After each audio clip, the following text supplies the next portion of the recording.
At Middletons Assured Talent, we help a lot of organisations find interim and contract resource. Today we're going to be sharing with you our guide on how best to engage contractors and I suppose also to work out if a contractor or interim resource is what your business needs.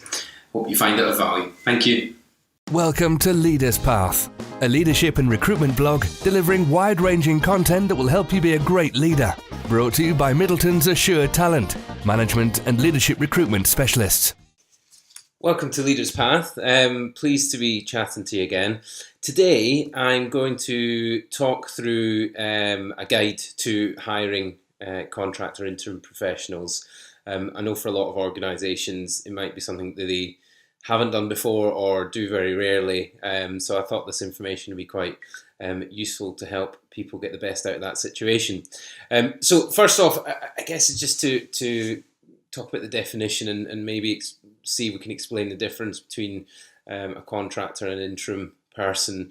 I guess there is no strict difference as a starting point. I think there's a slight suggestion of what a contractor is more likely to look like and what an interim person is more likely to look like. And in my view, we would typically say a contractor is someone that you might utilise for specific skills, perhaps to deliver a particular project or to backfill a resource. Interim, more typically, we're looking at the more senior end of the contract market. They perhaps be there to fulfil the role of a manager or a senior leader in your business while someone's either seconded or perhaps that they've left and you're looking for a replacement. But as I say, the definitions between the two are not necessarily strict. But overall, we are typically talking about people that are acting under a personal service company or a limited company. So you are engaging either directly with their limited company and that company is providing a service from the individual, or you're engaging an agency who is then engaging a contractor or limited company to provide that service. But the key thing is it's not an employee and employer relationship, which we'll delve into in a more detail in a moment. So the starting point is, do I need a contractor? And really it's just having that thought process of, actually, will my business benefit from bringing in a contractor at this point in time? I should mention as well, from this point on, we'll just refer to everyone as contractors rather than differentiate between contractor and interim, probably easier that way. But yeah, there's financial implications of hiring a contractor, and you want to make sure that there is a clear business case. So perhaps in the situation where it's more project-specific roles or it's a professional backfill, the questions I'd say you need to be asking yourself are, do I have the resource that I need to deliver my business goals? For the areas I'm lacking in resource, either the number of people required or ultimately the skills required, does it make more sense to hire a permanent employee? Or, I guess the other question to ask is, will we still need those skills in a year's time? Can we increase our headcount? Do we want to increase our headcount? The other thing is, if you're pulling some people that are in day-to-day operational teams onto particular projects that you might have, what will happen to their workloads? Do we need to bring in someone that's going to backfill for their role to keep the business ticking over while we're delivering our business goals? And again, thinking about, well, if we don't do it, if we don't backfill, what's the negative impact to the business? And then the other thing is, will bringing in additional resources in help us hit our goals quicker? What positive financial impact will that have? Will it mean we beat competitors to the market? Will it mean we will have an opportunity to create more revenue? And really the decision boils down to cost of the resource versus either the lost opportunity or the positive opportunity you can create by bringing a contractor in. At the more senior end, I think the questions are maybe slightly different. So again, mention this reference to a manager leaving, perhaps, or someone being seconded to a different part of your business, and leaving a gap at that sort of management level. There's a few different questions you need to ask yourself here. Is there someone internally that can step into that role? Is there a natural successor? Are they ready to step into that role? Is there the support there for them developing into that role? Is there someone that you can second from a different part of the business? But then again, well, what happened to that other person's role if they're moving across? You may ask yourself, can we live without that manager while we recruit a permanent person? Is potentially 6-9 months without a leader in whatever that function might be. Is that bearable? And these are the things that you're trying to gauge and think through when you're obviously coming to the conclusion of whether you might need a contractor to fulfil the role. I think it's often a cost. Will bringing that contractor in minimise the negative impact of losing a leader while you find the replacement. The other thing to bear in mind, though, when you're hiring a contractor, quite often you're over hiring. You're probably hiring someone with more experience than you might find in the permanent market for that particular role. So there's also the positive opportunity of bringing someone in for a short period of time that can help you above and beyond what you might expect from a permanent employee. And you might also question, well, actually, is there a different set of skills we could do within the short term that we wouldn't necessarily expect of the long-term permanent employee? So again, that's an option that you can look at when you're hiring an interim person. So you've gone through that process. You've created the business case. You definitely need a contractor that's going to help your business move forward, or avoid any issues by hiring in someone on a contract basis. The next thing you need to think about is just what are the skills that you need. And I think the most important thing to state of this is don't get bogged down in thinking about how you approach recruitment from a permanent point of view and look for the same things that you might look for in a permanent employee.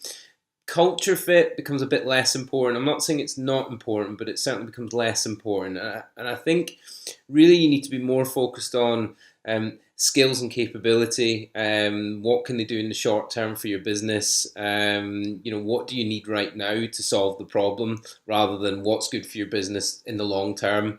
Or what might you want in the long term? Because as I said, they're going to be there 3, 6, 9, 12 months. It's not a long-term relationship with that individual, and it's more about the value they'll bring in the short term. The answer might not be totally clear, but again, speaking to a good recruiter, they'll be able to talk you through and get you to a clear picture of what you're ideally looking for. So you know what you want, then you need to find them. 3 core approaches to engaging or finding a contractor. First, and I suppose the most obvious, is to engage a reputable recruiter, hopefully like me. You could find and engage someone yourself, and have a contractor directly with them rather than with an agency involved. But you might also choose to work with a consultancy business that provides some level of flexible resources.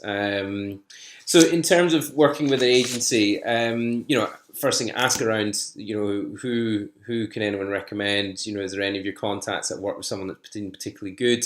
The other thing is ask any contractors. Typically you'll find that contractors will recommend the agency that they've enjoyed best, working with, and that's because they've worked hard to look after them during that contract engagement.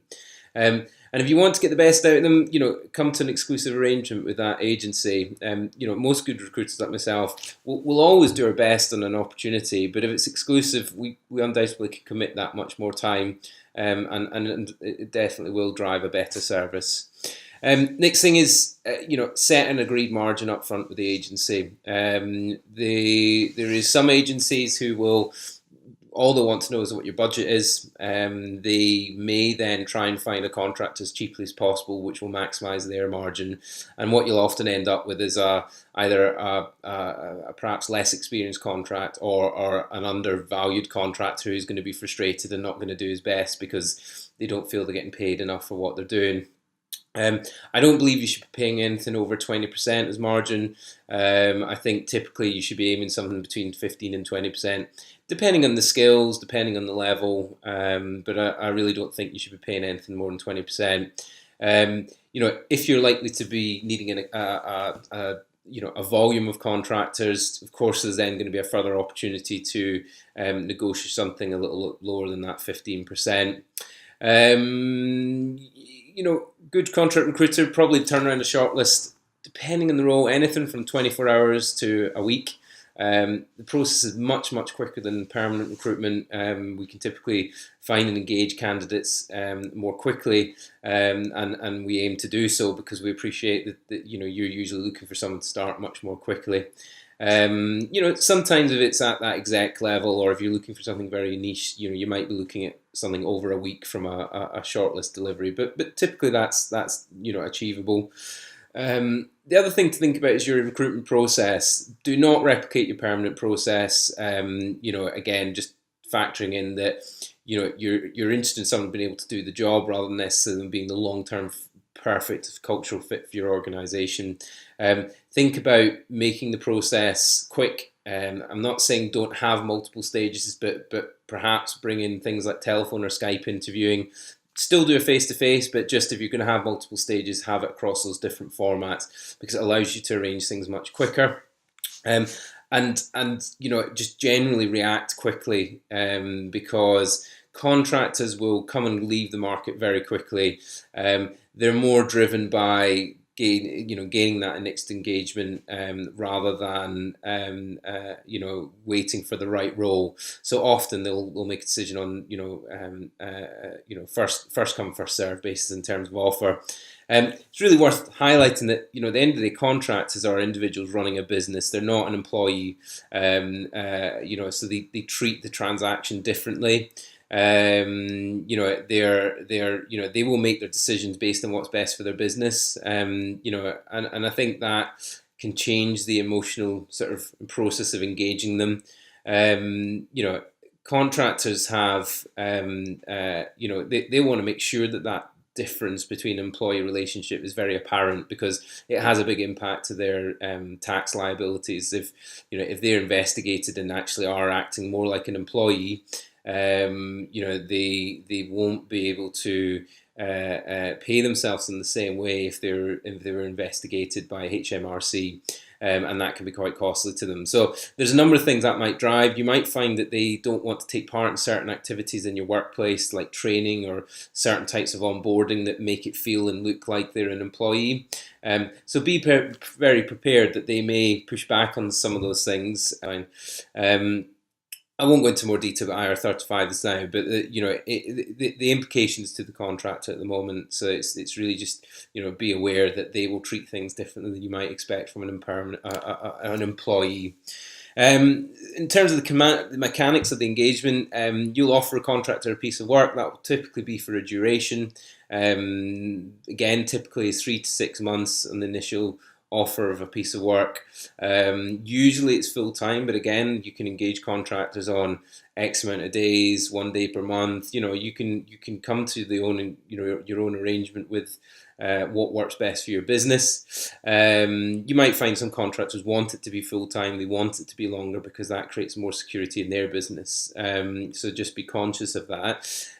So when an agency is involved, you'll have a contract with that agency for those services, and that agency will have a contract with the contractor's limited company or personal services company.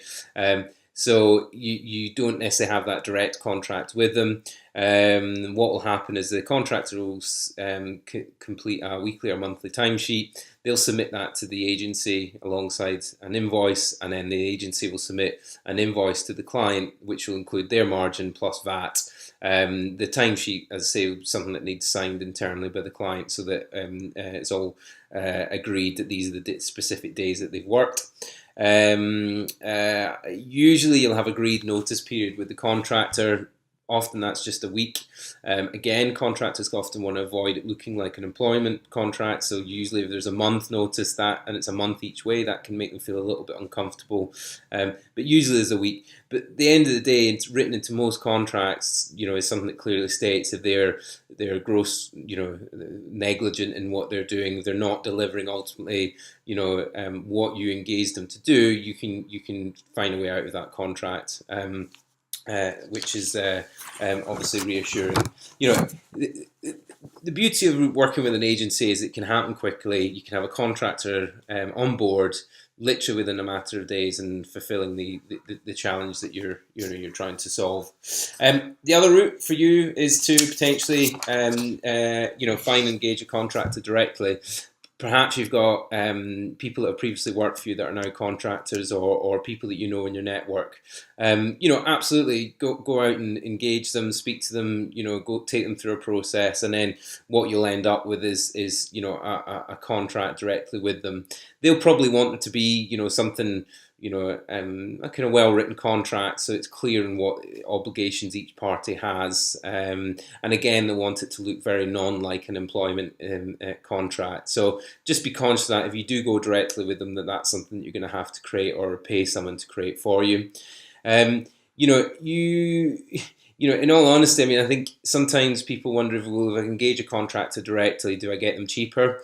But I think contractors also see the opportunity, if they are engaged directly, to charge more, because they know what it would cost if you went through an agency. So, they see the opportunity sometimes as a way of increasing their rate rather than reducing your cost. So just be worth noting that. And the other thing as well is payment terms become a bit more important when you're engaging them directly. Contractors usually like to be paid within 30 days, maximum. You'll find, like myself, most agencies will pay within 1 to 2 weeks of them submitting their timesheet, and that's regardless of whether the end client has paid the our bill. We pay that contractors, they've got their money, and we wait for the invoice paid from you. But if you're going to wait 30 to 60 days before you pay a contractor, you might start finding they're frustrated that they're doing a lot of work and not being paid for it. So it's something, again, to be conscious about if you do go directly to the market to engage someone directly. And then the third thing is a consultancy organisation. So there's a bit of a grey line really between a consultancy offering services and a personal services company offering services to your business. Often the difference is costs more than anything. What you can see out there is you go to a reputable consultancy firm, and actually the person they're putting on site with your business is actually a contractor as well. They're not an employee of that consultancy service. I guess the difference comes in is sometimes consultancies can offer more flexible resource. So a day here, a week there, swapping people in and out, is much more viable than it might be to go to the more typical contractor market. So if you went to an agency and said, I want someone 2 days here, a week there, and a couple of weeks in a few months' time, there probably wouldn't be, a huge amount of kind of interest in that sort of engagement, because it just doesn't necessarily work for an agency, and for a lot of professional contractors, it's not ideal either. The other thing that a consultancy can do and may do is that they offer you a complete solution where they're not just providing people, but they're taking responsibility for delivering or fixing the problem that you have. And again, often written into their contract or their agreement might be bonus or perhaps even clauses that in some ways sort of fine or punish for unsuccessful delivery. So there's a kind of, you might find there's more of a risk reward element to the agreement you have. But in experience, you can see the rates kind of double, triple even sometimes, but principally for the same resources. So it's worth bearing that in mind. So you've engaged someone, you've gone through that process, whichever route you've decided to go to, you've found the contractor, and you're now bringing them on board. A good contract professional will have a methodology that they've developed over time of how to get up and running as quickly as possible. So they will probably have specific questions that they will ask when they arrive at your business. Any onboarding process with that individual should really focus on, giving them the core information they need to be effective in your organisation and to provide the service or provide the objective that you've tasked them with. Point them towards key individuals that they need to engage with, and just generally educate them on how your business works. Key things: make sure their objectives are clear, so you're getting your money's worth because they are focused on the bit that's going to bring you value. Don't put them through any onboarding process that sits alongside permanent members of staff, because you'll quite often find that a contractor won't want to do it. And again, this just ties back to that grey line between, are they an employee or being engaged as a professional business. So if they do turn around and say they're uncomfortable, you kind of got to understand, they're not doing it to be difficult. It's just because it causes a risk to them. And from an ongoing perspective, the other thing to be aware of is, yes, you want to manage them to a certain extent, but don't do it in the same way as you manage your permanent members of staff. So rather than having a one-to-one catch-up with your contractor, have task catch-ups, speak to them regularly, have meetings where you're really focused on what the end task is that they're to deliver and what stage they're at with it. That's not to say don't raise issues with them if their behaviour or their work doesn't meet the standards that you would expect. Just be direct, speak to them and say this is the issue and see if you can resolve it. But be comforted that if it's not going to be resolved, you can terminate the contract very quickly. So as I say, treat it differently from you would an employed member of your team. If and the other thing of that is if they don't work out, you'll find someone else quickly, the agency or whether directly, you can replace them quite quickly. The other thing to be aware, to I guess take advantage of, a contract is not burdened by the same work politics that your permanent employees are. They can often be more honest with you, and they can often take that step back view of what the challenges are and what the way they see the organisation. And also remember, a lot of professional contractors have been out there and seen lots of different environments, so they've got a really good sense of what might work or where issues might be, and take the best use of that information. Don't sort of be defensive when they come to you and say, look, I see a problem here and this might be interesting or useful information to you. Just take the best use of it, because at the end of the day, you're paying them quite a lot of money. You want to get as much value as you possibly can from them, and appreciate it is one of the strengths that a contractor has, that they can take that stand back view and not be involved. From an extension point of view, so you're meeting, you're getting towards the end of their contract. Contractor will probably come and approach you directly and say, look, what's the plan? Ideally in their world, something between 4 weeks to 2 weeks. They certainly want to have a clear picture of, are you going to extend them, and ideally even with paperwork in hand and contract extension confirmed. The reason being, they'll be always thinking about the next engagement, and if this one's ending, am I going to step straight into something else? So you typically find in the last 4, certainly 2, but I would say 4 weeks typically, a contractor will be starting looking out for their next engagement. So if you definitely do want to keep them, secure them as quickly as possible, and then you're not running risk of the losing them. But that said, the nature of it is sometimes they're on their last day. That's the only point where you're getting sign off to extend them, so that they're also conscious and aware of that. So that's our beginner's guide to engaging a contractor. I hope it's been useful. There's obviously a lot more detail we can go into in any one of these sections, so please do give me a shout if you're unsure of anything. I'll be more than happy to talk things through in more detail. And please follow us on our blog just for more recruitment and advice videos like this. Thanks a lot. Bye.